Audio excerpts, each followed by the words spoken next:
السلام علیکم میری یوٹیوب کی پیاری سی فیملی، میرے بہن اور بھائی اور بچے سب کیسے ہیں آپ لوگ؟ اور میری طرف سے آپ کو صبح کا سلام جی۔ اور کیا حال احوال ہیں آپ لوگوں کے؟ آج 2-3 چھٹیوں کے بعد فاطمہ جا رہی ہے جی اسکول، اور میں خود اس کو چھوڑنے جا رہی ہوں۔ صبح بچوں نے اس کو کہا ہم آپ کو چھوڑ آتے ہیں، لیکن 2-3 دن کے بعد جانا تھا تو ڈیفینیٹلی اس نے تنگ تو کرنا تھا۔ کہتی میں صرف اپنی ماما کے ساتھ جاؤں گی۔ اور جاتے ہوئے راستے میں سے یہ ایک شاپ ہے ہماری کالونی میں، فاطمہ کو بہت پسند ہے یہ انکل جن کی یہ شاپ ہے، اور یہ کہتی ہے بس پہلے میں راستے میں رکوں گی اور انکل کی شاپ سے کچھ کینڈیز لوں گی۔ اور وہ کینڈیز ہم نے لے دی تھی اور اس کے لنچ باکس میں رکھ دی تھی کہ لنچ کے ٹائم پہ، لنچ کے بعد جو ہے وہ یہ کینڈیز کھا لے گی۔ ابھی اس کا موڈ جو ہے وہ تھوڑا سا خراب ہی ہے آج کل، کیونکہ گلا بہت بیٹھا ہوا ہے، ابھی مکمل ٹھیک نہیں ہوئی، لیکن الحمدللہ ابھی کافی پہلے سے یہ بہتر ہے۔ تو کیا چل رہا ہے آپ لوگوں کے؟ ہاں جی، آپ لوگوں کے بچے بھی اسکول جا رہے ہوں گے یقیناً، اور موسم اب کچھ بہتر ہو رہا ہے پہلے سے الحمدللہ۔ سردی بھی بس اس مرتبہ بہت لمبی ہو گئی ہے، اچھا ہے کہ اس سے جان چھوٹے، اب سردی چلی ہی جائے۔ اس سے بہتر تو گرمیوں کا موسم ہے، آپ کپڑے دھو کے سکھانے کے لیے ڈالیں تو 5 منٹس میں سوکھ جاتے ہیں، اور ہر چیز میں نمی آ گئی ہے، ہر چیز گیلی گیلی فیل ہو رہی ہے ہمیں، تو میں تو تنگ آ گئی ہوں اس سردی سے۔ ویسے سردی میرا فیوریٹ موسم ہے، لیکن اس مرتبہ سردی نے ڈسٹرب کیا، اور بچے جب بیمار ہوتے ہیں تو پھر مجھے زیادہ ٹینشن ہوتی ہے۔ فاطمہ کو اسکول سے چھوڑ کر آنے کے بعد ہم لوگ کر رہے تھے جی ساتھ ساتھ اس کے لنچ کی تیاری، اور ساتھ ہی بن رہا تھا ہمارا کھانا، کیونکہ میں نے کہا ٹائم سے کھانا بنا دیں، پھر 5 وقت کی نماز پڑھنے میں ہی پورا دن آپ کا جلدی سے گزر جاتا ہے، بس ایک نماز کے بعد دوسری نماز کا وقت بالکل قریب قریب ہوتا ہے، تو گھر کے کاموں میں بس ٹائم ہی نہیں ملتا۔ اور ابھی مجھے اوپر کے صوفوں کی سیٹنگ بھی کرانی تھی، اوپر کے پورشن کی سیٹنگ، کیونکہ کل جو صوفے میں نے اوپر رکھوائے تھے میں ان کو دیکھ کر نہیں آئی ابھی، اور آج میں باقی کے کمروں کی بھی سیٹنگ جو ہے وہ خود کراؤں گی، اور ان صوفوں کو بھی ہم سیٹ کر کے رکھیں گے۔ اور کچھ میرے ہسبینڈ کا سامان پڑا ہوا تھا جو کہ اس مرتبہ وہ ساتھ نہیں لے کر گئے، لاسٹ ٹائم لے کر آئے ہیں، تو میرا دل ہے کہ اس کو بھی میں سیٹ کروا دوں پر ایک روم میں، جب تک وہ نہیں لے کر جاتے۔ ایک سنگل بیڈ ہے اور اس طرح کی کوئی کرسیاں ہیں، چیئرز ہیں، وہ سارا کچھ ہم سیٹ کر کے رکھ لیتے ہیں۔ اور علی کر رہا تھا جی ابھی باہر کی صفائی، اور اس کو میں نے کہا تھا کہ میری گاڑی صاف کر کے اچھے سے دھو کے اس کو اوپر اس کے کپڑا ڈال دو، کیونکہ رات ہم شادی سے آئے ہیں واپس، تو اس کو میں نے باہر ہی کھڑا کر دیا پیچھے ہی کہ اس کو ذرا واش کریں گے، اور واش کرنے کے بعد پھر اس پر کپڑا ڈال کے اس کو میں کم ہی یوز کرتی ہوں، روٹین میں چھوٹی گاڑی یوز کرتی ہوں، اگر دور میں نے کہیں لانگ پر جانا ہو ڈرائیو پر باہر، یا بچوں کو لے کر لاہور، تو پھر یہ گاڑی ہم استعمال کرتے ہیں۔ گھر کے کاموں کے ساتھ ساتھ آج میں آپ کو ایک بہت ہی فائدہ مند اور ایک بہت ہی مفید عمل بھی بتانے والی ہوں، جو کہ ہر طرح کی حاجت کو پورا کرنے کے لیے آپ اس عمل کو کر سکتے ہیں۔ اگر کوئی بہن بھائی بے اولاد ہے تو اس کے لیے خاص الخاص یہ عمل جو ہے وہ بہت زیادہ معنی رکھتا ہے، کیونکہ میں آپ کو بتاؤں گی سورۃ کوثر کا ایک عمل، اور ساتھ میں یہ بھی بتاؤں گی آپ کو کہ سورۃ کوثر جو تھی اس کو نازل کرنے کے پیچھے جو اللہ تعالیٰ کا مقصد تھا وہ کیا تھا، اور اللہ تعالیٰ نے اس سورت کو کیوں نازل کیا اور کب نازل کیا نبی پاک صلی اللہ علیہ وآلہ وسلم پر۔ تو اولاد کے حصول کے لیے بھی یہ بہت اچھی ہے، اور رزق کے بارے میں بھی کہا جاتا ہے کہ اس کا یہ عمل جو میں آج آپ کو بتاؤں گی جس طریقے سے پڑھنا ہے، یہ آپ کے رزق کی کشادگی کے لیے بھی بہت زیادہ فائدہ مند ہے، اور انشاءاللہ اس عمل کو کرنے کے بعد آپ رزق کی تنگی کی شکایت نہیں کریں گے، اللہ تعالیٰ آپ کے لیے اچھے اسباب جو ہیں وہ پیدا کر دیں گے۔ اسی طرح سے اگر کسی کی اور کوئی حاجت ہے، میاں بیوی کے آپس میں لڑائی جھگڑے چلتے ہیں، اور کوئی ہسبینڈ اور وائف کا آپس میں پیار اور سلوک نہیں ہے، تو اس کے لیے بھی یہ عمل جو ہے وہ بہت اچھا ہے۔ مطلب اس کا یہ کہ آپ کسی بھی مقصد کے لیے، کسی بھی جائز حاجت کے لیے دل میں وہ حاجت رکھیں اور اس کو پڑھیں، تو انشاءاللہ آپ کو ضرور اس سے فائدہ ہونے والا ہے۔ تو چلیے جی میں آپ کو عمل بتا ہی دیتی ہوں۔ کرنا آپ نے یہ ہے کہ آپ ایک ہی دن کا، ویسے یہ عمل ہے ایک دن بھی اس کو کر لیں تو کافی ہے، لیکن میں اکثر لوگوں سے کہتی ہوں کہ آپ کم از کم اس کو 7 دن کیا کریں، کیونکہ یہ کوئی اتنا لمبا چوڑا ٹائم لگنے والا وظیفہ نہیں ہے جو آپ مشکل سے کریں۔ تو آپ نے کرنا یہ ہے کہ جی فجر کی نماز کے بعد، اور ادھر جو ہے وہ آپ نے عصر کی نماز کے بعد،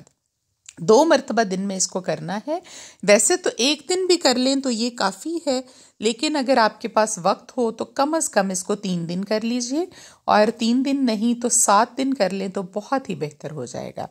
تو کرنا یہ ہے جی کہ آپ نے فجر کی نماز پڑھ کر وہیں پر بیٹھے ہوئے اول و آخر 3 مرتبہ درود ابراہیمی پڑھنا ہے، اور پڑھنے کے بعد آپ نے بسم اللہ الرحمن الرحیم کے ساتھ اس کے ساتھ ہر مرتبہ ملا کر پڑھنا ہے جی انا اعطیناک الکوثر فصلی لربک وانحر ان شانئک هو الابتر. یہ آپ نے پڑھنی ہے جی سورۃ کوثر 133 مرتبہ.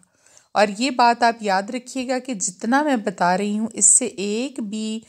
کم نہیں پڑھنا مرتبہ، اور ایک بھی مرتبہ زیادہ نہیں پڑھنا. آپ اپنے پاس کوئی تسبیح رکھ لیجئے، کوئی کاؤنٹنگ والی تسبیح رکھ لیجئے، کوئی دانے آپ گن کر رکھ لیں، کسی چنوں کے، دال کے، کسی بھی چیز کے کوئی گٹھلیاں رکھ لیں. آپ نے کاؤنٹنگ کر کے رکھنی ہے اور دھیان سے 133 مرتبہ پڑھنا ہے. ابھی میں آپ کو تعداد کے بارے میں کسی دن ایک ولاگ بناؤں گی اور اس میں بتاؤں گی کہ تعداد اور اعداد جو ہیں یہ کتنے زیادہ امپورٹنٹ ہیں اور یہ کیا معنی رکھتے ہیں، اور ہر صورت کے ہر الفاظ جو ہیں ان کی تعداد ہوتی ہے کچھ، اور وہ ایک مخصوص تعداد میں پڑھیں تو اللہ تعالیٰ بہت جلد آپ کی دعا جو ہے وہ انشاءاللہ قبول کرتے ہیں. اور یہ جس طرح سے وظیفہ بتایا گیا ہے اسی طرح سے آپ نے کرنا ہے. اور جب آپ 133 مرتبہ پڑھ لیں اس کو تو اس کے بعد اللہ تعالیٰ سے آپ نے دعا کرنی ہے آخر میں 3 مرتبہ درود ابراہیمی پڑھنے کے بعد. اور جس وقت آپ یہ پڑھ رہے ہوں اس وقت بھی آپ کا مقصد جو ہے وہ آپ کے ذہن میں، آپ کے دماغ، آپ کے تصور میں ہونا چاہیے. اور آپ اس کو کریں پہلے صبح فجر کے بعد، اور پھر آپ نے عصر کے بعد، مغرب کے قریب قریب جا کر جب آپ عصر کی نماز پڑھ لیتے ہیں اس کے بعد دن میں 2 مرتبہ آپ کر لیجئے. ایک دن کر لیجئے اگر آپ کے پاس ٹائم نہیں ہے، اللہ تعالیٰ پر کامل یقین رکھ کر. اور اگر آپ کے پاس وقت ہے تو پھر آپ اس کو 3 دن یا 7 دن بھی کر سکتے ہیں. ابھی آپ کو بتاتی ہوں کہ جی یہ صورت اولاد کے حصول کے لیے کیوں زیادہ مجرب ہے یہ وظیفہ، اور کب یہ صورت جو ہے وہ نازل ہوئی. تو عرب میں یہ ہوتا تھا کہ جس شخص کے ہاں بھی بیٹے پیدا ہونے کے بعد وہ بیٹے وفات پا جاتے تو اس کو وہ لوگ ابتر کہا کرتے تھے. اور ابتر کا مطلب ہوتا ہے جی کہ جو شخص اپنی نسل کو خود ہی ختم کرے، یا خدا نخواستہ نسل کشی کر رہا ہے، یا پھر اس کی نسل نہیں بچ رہی، اس شخص کو وہ کہتے تھے ابتر. تو جب نبی پاک صلی اللہ علیہ وآلہ وسلم کے بیٹے جو تھے وہ پیدا ہونے کے بعد تھوڑے سے بڑے ہو کر جب ان کی وفات ہو گئی تو نعوذ باللہ وہ جو کفار تھے وہاں کے مکہ کے، وہ نبی پاک صلی اللہ علیہ وآلہ وسلم کو بھی ابتر کے نام سے پکارنا شروع ہو گئے. اور وہاں پر خاص طور پر 1-2 لوگ ایسے تھے وہ جب بھی آپ صلی اللہ علیہ وآلہ وسلم کو دیکھتے تو ان کو نعوذ باللہ وہ ابتر کہا کرتے کہ ان کی نسل جو ہے وہ آگے نہیں چلے گی، اور ان کے بیٹے نہیں ہیں، اور ان کی نسل جو ہے وہ ختم ہو رہی ہے. اور جب بھی کبھی نبی پاک صلی اللہ علیہ وآلہ وسلم کا ذکر ہوتا ان کی محفل میں تو وہ کہتے کہ اس کی کون سی بات ہے، وہ تو ابتر ہے، آپ اس کی بات چھوڑیں، کوئی اور بات کریں. تو یہ جب سنا نبی پاک صلی اللہ علیہ وآلہ وسلم نے تو وہ کافی پریشان بھی ہوئے اور اللہ تعالیٰ سے دعا بھی کی کہ یا اللہ دیکھیں میرے بارے میں کس طرح کی باتیں کر رہے ہیں. تو تب اللہ تعالیٰ نے یہ صورت جو ہے وہ نازل کی اور خوشخبری دی حوض کوثر کی نبی پاک صلی اللہ علیہ وآلہ وسلم کو، اور بشارت دی، خوشخبری دی کہ آپ کے لیے بہت کچھ ہے، آپ پریشان نہ ہوں. اور آپ اس میں ابتر کا ذکر بھی ہے آخر میں. آپ دیکھیے گا اس کے ترجمہ کو اگر آپ پڑھتے ہیں تو اس کا خاص مقصد جو تھا وہ اسی مطلب کے لیے تھا کہ آپ ابتر نہیں ہیں، اور آپ جو ہے آپ کے اوپر اللہ تعالیٰ کے بہت سارے انعامات ہیں، اور خاص طور پر اللہ نے آپ کو حوض کوثر کا رتبہ جو ہے وہ عطا کیا ہے کہ وہ آپ کو حوض کوثر عطا کیا جائے گا قیامت کے دن. اور یہ تھی اس صورت کی شان نزول کہ کس لیے اللہ تعالیٰ نے اس کو نازل کیا، یہ میں نے آپ کو بتا دیا. تو اولاد کے حصول کے لیے، اور خاص طور پر جس شخص کے بھی ہاں اولاد نرینہ جو ہے وہ ہو کر بعد میں بچتی نہ ہو، اس طرح کی بیماری مسئلہ مسائل ہوتے ہیں ہمارے معاشرے میں، اکثر لوگوں کی بیٹیاں جو ہیں وہ بچ جاتی ہیں، اور جب بیٹے ان کے پیدا ہوتے ہیں تو وہ پیدا ہوتے وقت ہی یا ہونے کے کچھ عرصہ کے بعد ان کی وفات ہو جاتی ہے۔ تو ان لوگوں کے لیے خاص طور پر یہ عمل ہے، اور آپ نے اس کو کرتے رہنا ہے مسلسل۔ دن میں 1 مرتبہ کر لیجئے، 133 مرتبہ ہی پڑھ لیجئے، لیکن جتنی دیر آپ کا حمل جو ہے وہ چلتا رہے، آپ اس کو خاص طور پر یہ پڑھتے رہیے روزانہ 1 مرتبہ۔ اس میں آپ نے ناغہ نہیں کرنا، تو انشاءاللہ آپ کا بچہ جو ہے وہ انشاءاللہ اللہ کے حکم سے محفوظ رہے گا بالکل آپ کا حمل، اور صحت مند اور ٹھیک ٹھاک آپ کا بچہ پیدا ہوگا۔ یہ بہت سارے لوگوں نے اس پر عمل کیا ہے اور ان کو فائدہ ہوا ہے، اور بہت ساری ایسی بہنیں ہیں میرے اپنے ملنے والوں میں، جاننے والوں میں، جن کو یہ عمل بتایا تھا، تو انشاءاللہ ابھی وہ اولاد نرینہ کی خوشیاں جو ہیں وہ پا رہی ہیں۔ تو یہ ہو گیا جی ہمارا آج کا وظیفہ۔ اور خدیجہ دیکھیں یہاں پر تو بڑا پیارا کھیل رہی تھی جب ہم صوفے سیٹ کر رہے تھے اوپر، لیکن اس کے بعد جب ہم نے اس کو سلایا اور میں کام کروا رہی تھی یہاں اوپر کا ہی، تو بچی اس کو اٹھا کر لے کر آئی سوتے میں کہ خدیجہ رو رہی ہے نیچے۔ جب میں نے اس کو اپنی گود میں ڈالا تو دیکھا تو بہت زیادہ ٹیمپریچر، اس کو ہائی فیور تھا۔ فاطمہ کا ٹیمپریچر اتر گیا ہے اور خدیجہ کو جی ٹیمپریچر ہو گیا، اور میں آج جانے والی تھی لاہور اپنے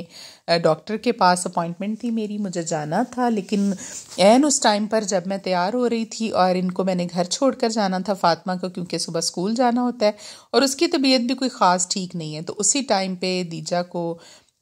ٹیمپریچر ہو گیا، فیور، اور میں نے اس کو جیسے ہی میڈیسن دی تو اس نے بھی فاطمہ کی طرح وامٹ کر دی میرے اوپر ہی، اپنے بھی کپڑے گندے کر لیے، میرے بھی سارے کپڑے گندے کر دیے۔ تو میں پھر گھبرا گئی کہ یہ نہ ہو میں اس کو چھوڑ کر جاؤں تو اس کی طبیعت زیادہ خراب ہو جائے، اور فیور بھی اس کو ہائی ہے۔ تو پھر میں ان دونوں کو ساتھ لے گئی تھی، علی اور ثنا کو ساتھ لے کر گئی تھی، اور ساتھ میں فاطمہ اور خدیجہ کو، کہ پہلے میں اپنے ڈاکٹر کو دکھانے سے پہلے خدیجہ کو دکھا لوں گی اور اس کو میڈیسن دے دوں گی تاکہ کل تک یہ سیٹل ہو جائے، کیونکہ مجھے تو اگلے 2 دن بھی، کل اور پرسوں بھی جانا ہے ڈاکٹر کے پاس، 3 دن مجھے لگاتار جانا ہوتا ہے، میں اپنا کوئی ٹریٹمنٹ کرا رہی ہوں وہاں پر، تو اس لیے تو پھر میں نے ان دونوں کو تیار کروایا، اور خدیجہ کو جا کر بھی میڈیسن لے کر دی میں نے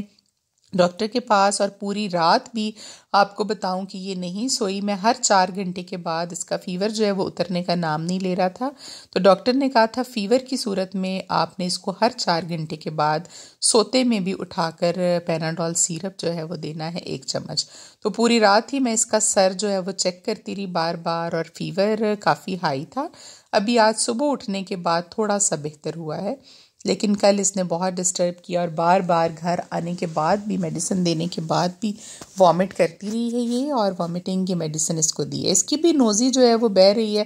اور دوبارہ سے 1 مرتبہ یہ جو فلو کا سیزن چل رہا ہے یہ شروع ہو گیا ہے۔ ثنا کو بھی ہوا ہے، ہماری بچی ہے جو ان کو سنبھالتی ہے، تو پھر اس نے بھی ماسک لگایا ہوا ہے، میں نے کہا آپ ماسک لگا لو کیونکہ بچے چھوٹے ہیں، فاطمہ بھی ابھی پراپر ٹھیک نہیں ہوئی، تو یہ نہ ہو کہ دوبارہ سے پھر وائرس کا اٹیک ہو جائے۔ تو یہ وہ بیڈ تھا سنگل جو میرے ہسبینڈ لے کر آئے تھے، میں نے اس کو اوپر سیٹ کروا دیا بجائے اس کے کہ وہ پڑا رہے اور خراب ہو جائے، اس طرح سے صفائی بھی ہوتی رہے گی، اور میں نے کہا جب وہ دوبارہ مانگیں گے تو ہم ان کو دے دیں گے، اور جو ان کا اے سی وغیرہ اور دوسرا سامان تھا وہ اٹھا کر ہم نے سائڈ پر کر دیا، اور کمرے کی اور پورشن کی ذرا سیٹنگ ہم نے کر دی۔ لاؤنج ہمارا بھی نیچے کا ہو گیا ہے جی خالی، تو انشاءاللہ بہت جلد اس کے صوفے ہم لے کر آئیں گے، وہ بھی آپ کے ساتھ شیئر کریں گے کہ کس طرح کے لے کر آتے ہیں۔ سارے کام کرنے کے بعد پھر میں خدیجہ اور فاطمہ کو لے کر چلی گئی تھی لاہور، اور ان کو دکھانے کے بعد ہم لوگ آگے تھے واپس۔ دیکھیں اس کے منہ سے بھی آپ کو لگ رہا ہوگا کہ کتنی ریڈنس ہوئی ہے، اور بہت زیادہ یہ بیمار رہی ہے۔ ابھی چاہوں گی جی آپ سے اجازت، آج کے ولاگ کو ختم کروں گی یہیں پر۔ اگر آپ کو ہماری ویڈیوز اور ہمارے ولاگ اچھے لگتے ہیں تو ہمارے چینل کو آپ سبسکرائب کر دیجئے، لائک اور شیئر بھی کیا کریں، اور ہمیں کمنٹ کر کے بھی ضرور بتایا کریں۔ ابھی چاہیں گے آپ سے اجازت، کل تک کے لیے اپنا بہت سارا خیال رکھیے گا، ہمیں اپنی دعاؤں میں یاد رکھیے گا، آپ لوگ بھی ہمیں اپنی دعاؤں میں ہمیشہ یاد رہتے ہیں۔ ابھی ملیں گے کل انشاءاللہ، اللہ حافظ۔